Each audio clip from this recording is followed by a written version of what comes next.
বরাবর বলেছি আমার সন্তানের বয়স যেদিন 12 দিন পূর্ণ হবে ঠিক সেই দিন 12 বছরের যুবতী কন্যার সাথে তার বিবাহ দিতে হবে। তাই তো 12 বছরের কন্যার সন্তান আমাদেরকে করতেই হবে। তাই বলছে ভাই ওজির বৃথা সময় নষ্ট না করে এই মুহূর্তে পুনরায় এবার রাজ জ্যোতিষীকে যেতে হবে। আপনি গণনা করে দেখুন আমার এই নিরাশপুর রাজ্যে তার ঘরে থেকে আছে 12 বছরের কন্যা, তার সাথে আমি আমার সত্যতার ভূমিকে বিবাহ দেব। তাই হবে যাহা বলে তাই হবে। এই যে আছিস জ্যোতিষীকে পাঠিয়ে দে।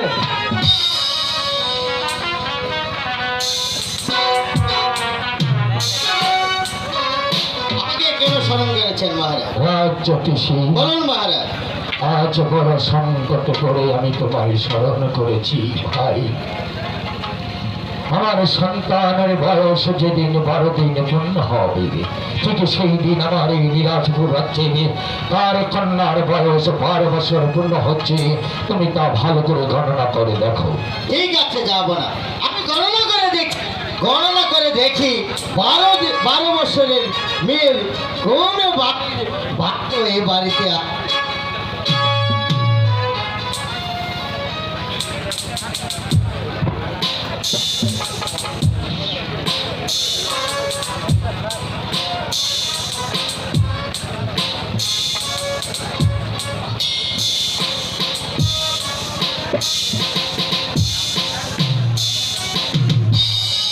পেয়েছি মহারাজ। পেয়েছ? আপনার উজিরের একমাত্র কন্যা,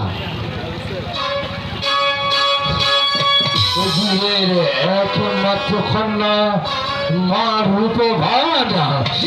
যাও জ্যোতিষী যাও, আজ তুমি ইচ্ছে মতো এনাম নিয়ে তারপর বিদায় হবে।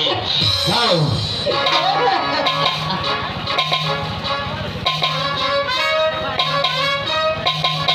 দেখো ভাই উজির, কন্যা আমাদের ঘরে রেখে আমরা পাগলের মতো হান্না খুঁজে বেড়াচ্ছি। চলো ভাই উজির, আর বিলম্ব না করে এই মুহূর্তে মা রূপবান ও শেহজাদা রহিমের বিয়ের কাজ আমরা সমাধা করে ফেলি। না যাহা বলে না, বিয়েটা ছেলে খেলা নয়, বিয়েটা পুতুল খেলা নয়। মনসাই খেললুম, মনসাই ভেঙে ফেললুম, এটা সম্ভব নয় যাহা বলে। ভাই উজির, আমিও জানি বিয়ে ছেলে খেলা নয়, হয় খেললাম না হয় ভেঙে ফেললাম, কিন্তু ভাই এই যে মণিপুরের অভিশাপ, তাই তো বলছি ওই তো আরো কন্যা মা রূপবাণীকে সহযোগের মেয়ের হাতে তুলে দাও। তুমি যদি মা রূপবাণীকে মেয়ের হাতে তুলে না দাও তাহলে আমার প্রাণাদিকে পুত্র সহজাদা রহিমীকে আমি বাঁচাতে পারবো। আর রহিমী যদি না বাঁচবে এই রাজ্যের মাঝে বিশাল গোলযোগের সৃষ্টি হবে। কেন বুঝতে পারছি না যাহা বলে, এটা নজিরবিহীন ঘটনা। এই পৃথিবীতে এমন কোন ঘটনা এখনো ঘটেনি। 12 দিনের এই শিশুরের সঙ্গে 12 বছরের যুবতী কন্যার বিবাহ দিতে পালন হবে। এ আমি পারবো না যাহা বলে। আপনার আদেশ আপনি ফিরিয়ে নিতে হবে। অমন করে তুমি আমায় ফিরিয়ে দিও না ভাই। আমিও জানি পৃথিবীর নজিরবিহীন ইতিহাস, তবু এছাড়া আমার কিছু করার নেই ভাই। তাই তো বলছি তোমার কন্যা মা রূপবাণীকে তুমি শেহজাদা রহিমের হাতে তুলে দাও। আমি তোমাকে কথা দিচ্ছি আমার এই নীলাশপুরের অর্ধেক রাজত্ব আমি তোমার নামে লিখে দেবো। আপনি কেন বুঝতে পারছেন না যাহাবো না? নিরাশপুরে অর্ধেক রাজত্ব নয় যাহাবো না। আপনি যদি নিরাশপুরের সমস্ত রাজ্য যদি আপনি লিখে দিয়ে দিন তাও আমি পারবো না যাহাবো না। ধীরে ধীরে আমার এই মেয়েকে শিশুকাল থেকে লালন পালন করে এতটুকু বড় করে দিয়েছি। একটি মাত্র সন্তান আমার বেঁচে থাকতে আমি কেমন করে আমার মেয়েকে আমি নরকে কেমন করবো? তুমি শুধু আমার চিনি নাও, আমার ভাই, আমার বন্ধু, আমার পরম আত্মীয়। আমার এই মহাসংকটের সময় তুমি যে মুখ ফিরিয়ে নাও ভাই, আমি কোথায় যাব? তাই তো বলছি মা রূপবাণীকে তুমি শেহজাদা রহিমের হাতে তুলে দাও ভাই। আমি আপনার কোনোদিনই কথার অবাধ্য হয়নি যাব না। আজ আপনার কথার অবাধ্য হয়েছি। আমি পারবো না যাব না, আমি পারবো না। আপনি আমাকে ক্ষমা করুন। না ভাই চিনি না, তুমি তো জানো আমি বাদশানন্দন আজ পর্যন্ত কারো কাছে আমি মাথা নত করিনি। আজ শুধু তোমার কাছে মাথা নতই নয় ভাই, সন্তানের মুখ দেখার জন্য, সন্তানের মুখ থেকে একটি আব্বা হুজুর ডাক শোনার জন্য বাদশালী একা পরে তার ভাইয়ের মতো উজিরের কাছে শুধু মাথা নতই নয়, দু হাত পেতে ভিক্ষে চাচ্ছি ভাই, ভিক্ষে চাচ্ছি।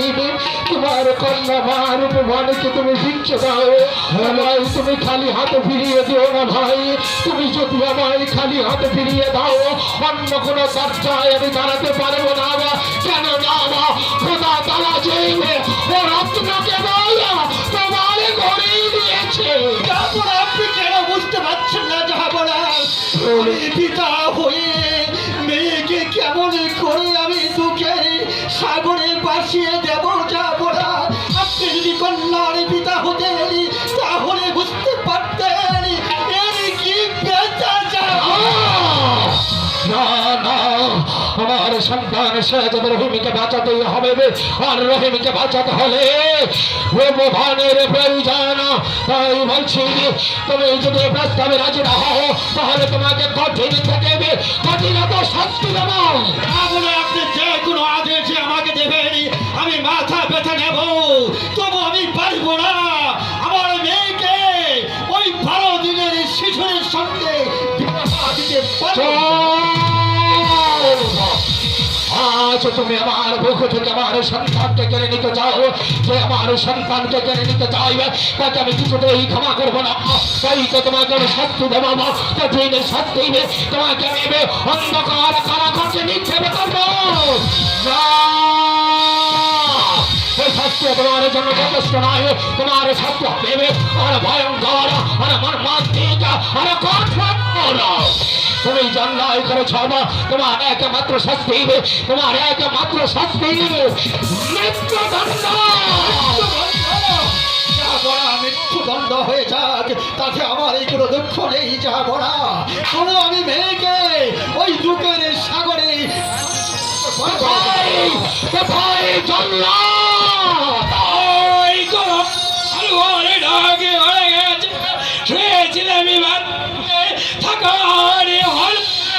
আমি জানি মায়ের শিশু সন্তান হতে হবে, তার মায়ের সিঁদুর সিঁদুর আমার মুছে দিতে হবে। আমাকে আদেশ করুন, আমাকে কাকে হত্যা করতে হবে। জল্লাদ এই মুহূর্তে এই আভাত্য উজিরের হাতে শৃঙ্খল বানাও। জিরিয়া জমির এমনই কি অপরাধী করেছে যার জন্য আপনি তাকে হত্যার আদেশ দিয়েছেন। বলে তসলিম তুই আমার বেতনভুক্ত কর্মচারী মাত্র, তোকে যে হুকুম করেছি সে হুকুম তুই অবনত মস্তক পালন কর। বন্দি করে উজিরকে, শুধু বন্দি নাই আগামীকাল সকাল 10টায় প্রকাশ্য দেবালকে হত্যা করবে আর রক্ত মাখানো খড় হয়ে নেবে, আমাকে উপহার দিবি। নিয়ে যা জল্লাদ। আপনি ঠিকই বলেছেন, যাব না, কারণ আমরা হচ্ছে ঘাতকি চান্ডাল, আমরা যে ছোট জাত, আমরা আপনার হুকুমেরই গোলাম। তবু আমি একটু জানতে চাই আপনি একমাত্র ভাইয়ের মতো হাতে হাত মিলিয়ে কাঁধে কাঁধ মিলিয়ে আপনি রাজ্যটা পরিচালনা করেছেন।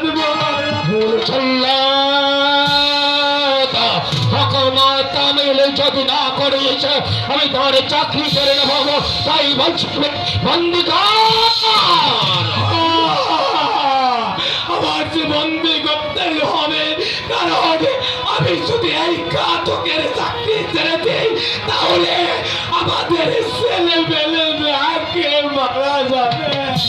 তাই তো আমার আমার আপনার হুকুম আমার পালন করতেই হবে। নিয়ে যাও জল্লাদ, নিয়ে যাও।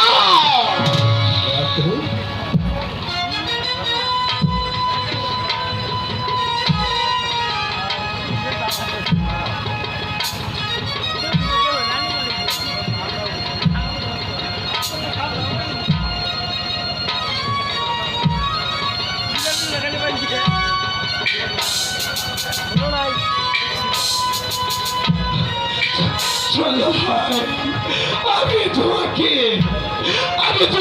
হত্যা করে তারপর তোমার দাদা রক্ত আমাদের চাপনাকে উপহার দেবো। তাই করো জল্লাদ, তাই করো। চলি যাহাবনা, পারলে এই উচিরকে আপনি ক্ষমা করে দিবেন যাহাবনা।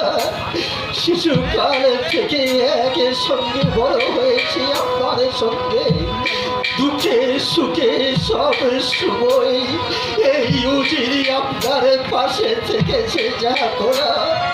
আজ আপনার একটি কথার অভাব